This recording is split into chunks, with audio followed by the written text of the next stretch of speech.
La più amata dagli italiani, Lorella Cuccarini ritorna in TV e sceglie il satellite e la sua grande passione la danza.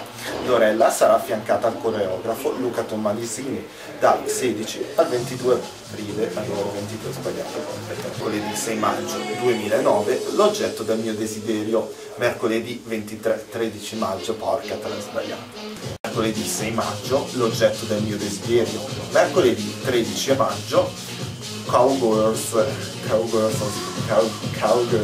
stiamo parlando di Queer TV, che potete trovare digitando www.queertv.com, porca te c'è scritto per rifare. Niente, i dettagli che contano.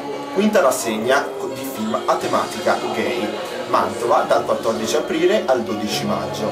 Tra i vari film in programma segnaliamo il 12 maggio. E ci trasferiamo a Torino per il 24esimo Film Festival GLBT, da Sodoma a Hollywood, dal 23 aprile al 30.